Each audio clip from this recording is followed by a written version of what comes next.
Hello and welcome, guys. Today we're going to talk about the three funnels that you need to scale to $600,000 plus a month. So if you want to have the quick version, the three funnels are a VSL direct to call funnel, a webinar funnel, and a low ticket ascension funnel. Each of them have their pros and cons. We recently helped one of our clients scale to over $600,000 a month in cash collected with a gross profit of over 350K. Now, a quick disclaimer here, I did not do this all alone. We have a strong team over there. We're working and executing on a high level. Second disclaimer is you don't need three funnels to scale to 600K a month, right? Sometimes all you need is one.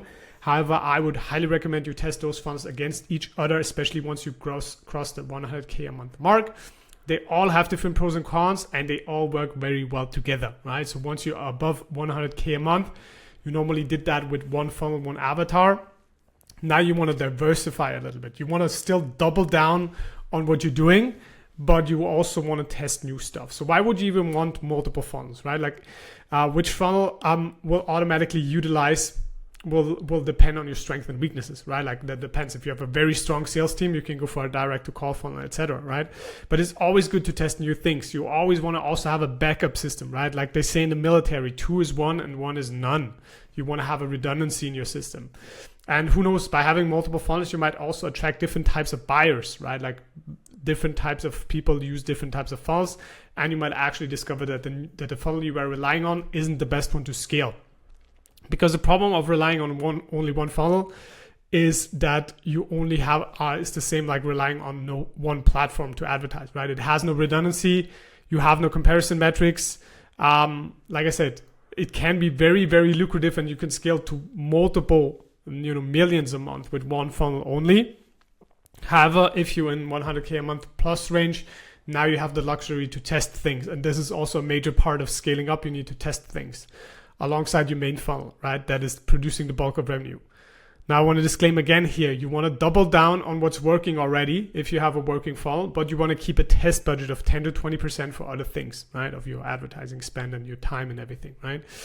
Because imagine there's an algorithm change somewhere and your old funnel would not be working anymore. Imagine your best salesperson leaves or your team changes or, platforms update, websites update, algorithms update. Anything can basically, destroy you if you're only relying on one system. And it's always good to have another ace in your pocket, right? Like if one system goes down, you jump straight to the other. That's why you also should have multiple payment processes, multiple ad platforms, right? Like once you go above 7 figures, you need to diversify a little bit, right? And on the other hand, you might figure out that you could actually make way more money with another funnel. So the three funnels in detail, right? We're going to go through them immediately. Just a quick word on that. There are a lot of different types of funnels out there. There are variations of this and of these types of funnels, right? It gets very complicated, but I think those are the funnels that are the online marketing basics, right? Like everyone who makes a lot of money online uses either one of these or a combination of these funnels, right?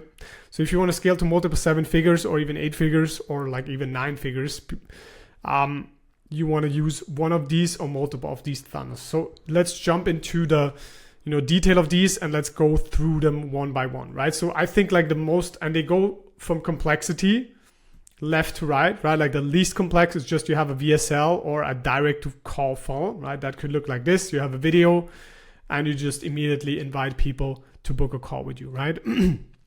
So it's a traffic, it's a VSL, it's a book a call. Sometimes you don't even need a VSL, right? You can just make this work without a VSL. This has the cons that, it gets slightly less warmed up leads, right?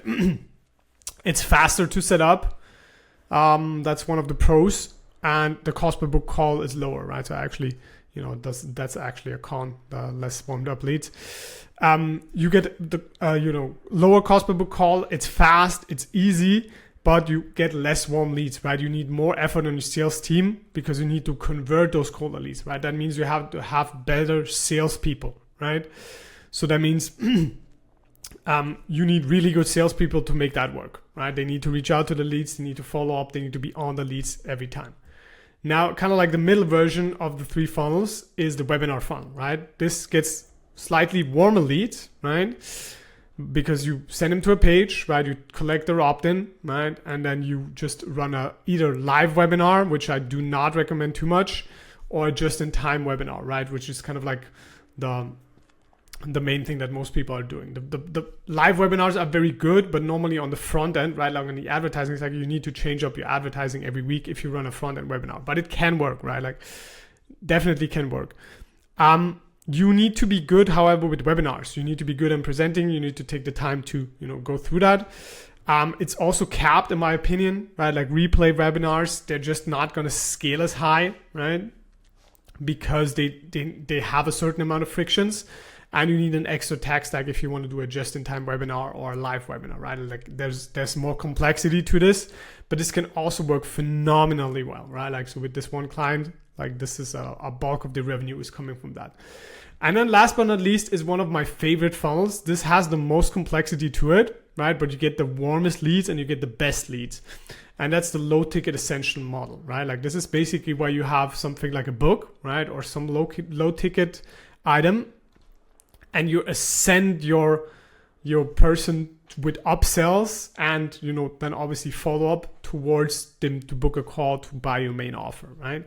So this gets extremely warm buyer leads. Those are great leads to have because it's a different if somebody opts in for a free webinar or if somebody spends a couple dollars, even if it's just like $1 to buy a book, right?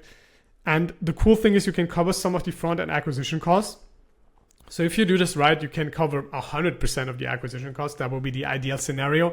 However, in 2025 and beyond, that's normally not the case. You're going to cover about 50, 60, 70% if you're really good. And that means you're going to pay way less for your leads, and they're going to be way better leads, right?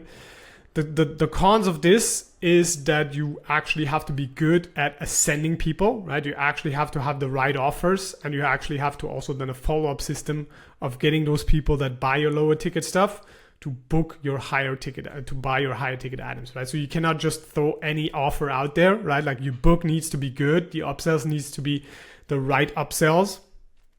And the main offer needs to fit well together with those two other offers.